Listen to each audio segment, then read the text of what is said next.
दोस्तों, मैं रिया वर्मा कुरुक्षेत्र भूमि से। तो आज हम आए हैं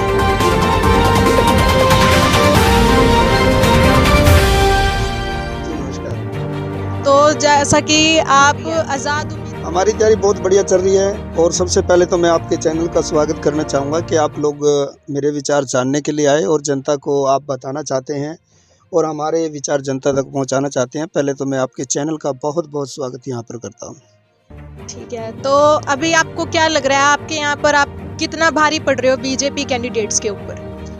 देखिए, चुनाव जनता जनार्दन के ऊपर होता है, क्योंकि वोट का जो अधिकार है वो जनता के पास है।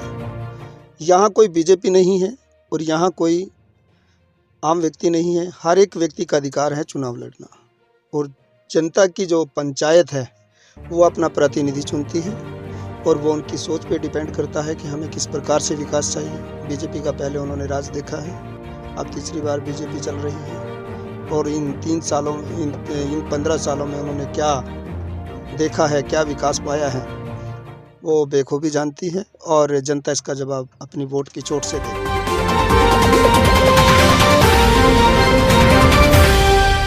गलियां यहाँ पर टूटी पड़ी हैं, ठीक है, वही यहाँ पर गलियां नालियां बंद हैं, कोई सीवरेज की वो नहीं है, पानी की प्रॉब्लम है जो कि लोगों ने हमें बहुत ज़्यादा बताया। तो उसके ऊपर आप क्या इन सब चीज़ों का समाधान करेंगे या फिर से लोगों को इन चीज़ों का सामना करना पड़ेगा 5 साल के लिए? जी, बहुत अच्छा आपने क्वेश्चन पुट अप किया है, क्योंकि आज का जो दौर है, आने वाला विकास देखती है जनता। आपने समस्याएं बताई, आप देश का चौथा स्तंभ हैं, और अगर धरातल से जुड़ी खबरें आप दिखाएंगे, मेरे ख्याल में अच्छे प्रतिनिधि का चुनाव हो जाएगा। आप हमारे विचार दुनिया तक पहुंचाने के लिए आज इंटरव्यू कर रहे हैं। हर एक आदमी कहता है कि मैं रोटी कपड़ा और मकान जनता के लिए लेकर आऊँगा, अच्छा स्वास्थ्य लेकर आऊँगा, अच्छी बिजली पानी व्यवस्था की सुविधाएं दूंगा, गरीबों को रोटी कपड़ा और मकान मिलेगा। लेकिन ऐसा नहीं होता, जनता तक वो सुविधाएं नहीं पहुंच पाती। हमें अपनी वोट की चोट से ही इसका जवाब देना होता है। 5 साल के बाद चुनाव आता है, हर 5 साल के बाद राजा चेंज हो जाता है, चाहे वो चुनाव छोटा है बड़ा है, तो सभी की बात मैं करता हूँ। 5 साल के बाद हम अपना निर्णय सुनाते हैं। और दूसरी बात मैं बताना चाहता हूँ कि संविधान में मौलिक अधिकार दिए गए हैं, कर्तव्य दिए गए हैं, हमें किस प्रकार से उनका पालन करना चाहिए, संवैधानिक अधिकार का प्रयोग करना चाहिए। पहले एक राजा का बेटा राजगद्दी पे बैठा करता था, फिर उसके बाद उसका वंशावली बैठा करता था। जब से वोट का अधिकार मिला है, तब से लेकर आज तक की अगर बात की जाए, तो मैं कहता हूँ कि हर आदमी राजा है। जनता जिसे चाहे सिंहासन दे सकती है और जिसे चाहे उतार सकती है। और पहले भी बहुत सी पार्टियों का राज रहा, उनको मुँह की खानी पड़ी। वो कहते हैं तब करे सो राज मिले सो नरक। तब करने से राजा बनता है, और राजा बन के नरक के काम अगर वो करता है, जनता उतार देती है। भली भांति जानते हैं, चौटाला अंदर रहा है, उसका परिवार अंदर रहा है, राजे थे वो, और उनको अंदर भी रहना पड़ा अगर गलत करते हैं तो। जैसा कि अगर आप जीत जाते हैं, अगर आप ये इलेक्शन जीत जाते हैं, भारतीय जनता पार्टी जी मौके पे वो सरकार क्या एक आज़ाद उम्मीदवार को उभर के आने देगी? देखिए, जिस व्यक्ति को अपने कानून के बारे में ज्ञान है, संवैधानिक ज्ञान है, प्रतिनिधि वही होना चाहिए। मुझे पता है हमारे इलाके का जो फंड है वो कितना आएगा, उसे कोई रोक नहीं सकता। अगर सत्ताधारी पार्टी ये कहती है कि मेरी सरकार सत्ता में और मैं इसको काम नहीं करने दूंगा, तो उसके लिए कोर्ट है, न्यायपालिका है, अधिकार हैं अपने, जनता जनार्दन है, हमारा राइट है। अगर सरकार से ऊपर की बात की जाए तो राष्ट्रपति है, स्टेट लेवल की बात की जाए तो गवर्नर है, विधानसभा है और लोकसभा है। अपनी बात हम वहाँ तक पहुँचाएंगे। अगर आपके रास्ते में कोई रुकावट आती है, कोई आप पर दबाव डालता है, एमसी का चुनाव जीतने के बाद अगर आप पे किस चीज़ का दबाव डाला जाता है, तो आप उसके लिए लड़ेंगे, अपने हक के लिए लड़ेंगे? मेरे बारे में दुनिया जानती है, मैं अपना हक और अधिकार खुद लेता हूँ। वो कहते हैं ना, जुर्म तक जुर्म सहन करता है, और हम सहन करने वालों में से नहीं हैं। हम जनता की लड़ाई लड़ेंगे, अगर जनता हमें मौका देगी तो हम आगे बढ़ेंगे। जैसे कि अभी आप देख रहे हैं कि हमारे यहाँ पे नशा बहुत ज़्यादा चल रहा है।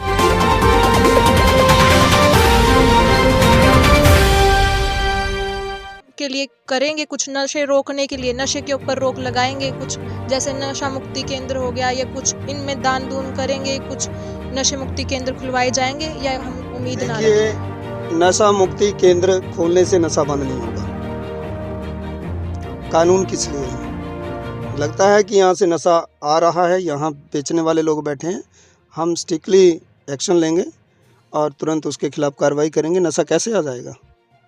जनता हमें कोऑपरेट करे, हम जनता को बताएंगे कि नशा कैसे दूर होता है। हम सबसे पहले मुहिम यही चलाएंगे कि नशा तैयार करने वाली इंडस्ट्रीज़ को बंद करें। जब सरकार कहती है हम नशा मुक्त भारत देंगे, तो क्या वो इंडस्ट्रीज़ बंद नहीं हो सकती जो नशा पैदा करती हैं? तो कानून क्या कहता है? या तो फिर हम कानून के बारे में जानते नहीं हैं।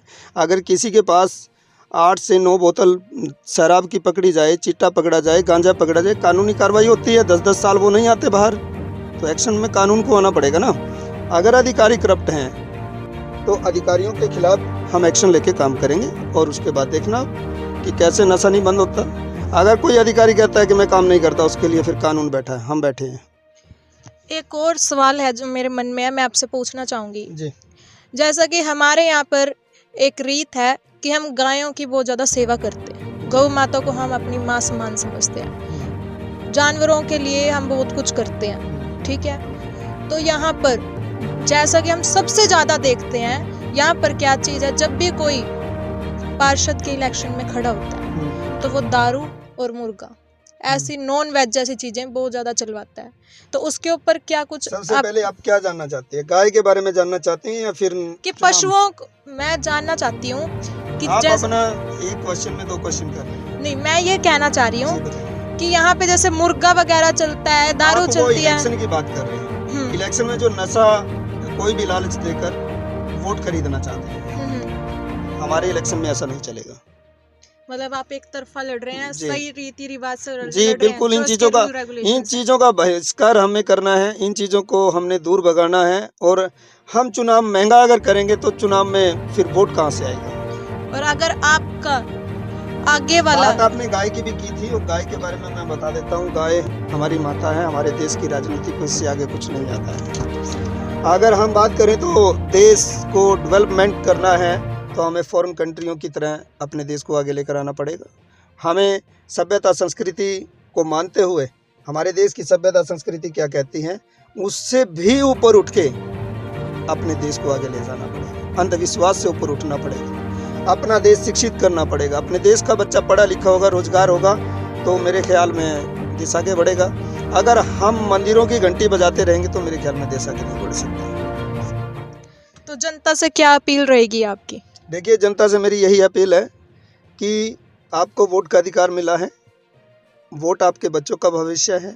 वोट से आपके बच्चों की शिक्षा, स्वास्थ्य, रोजगार, कानून व्यवस्था, बिजली, पानी, सब कुछ आपकी वोट से मिलता है। अगर अच्छे प्रतिनिधि का चुनाव करेंगे तो मेरे ख्याल में देश आगे बढ़ सकता है। यही मेरी अपील है। मैं दूसरी बात बता देना चाहता हूँ, ना शराब से और ना नोट से देश बदलेगा आपकी वोट से। तीसरी बात बता देना चाहता हूँ कि मैं आपकी एक वोट का कर्ज गुलाम बनकर अदा करूँगा और हमेशा आप लोगों के साथ जुड़ के और आप लोगों के साथ मिलकर विकास करूँगा। तो दर्शकों, जैसा कि आज हमारी बात हुई है, हमारी भी आपसे यही हो रहेगी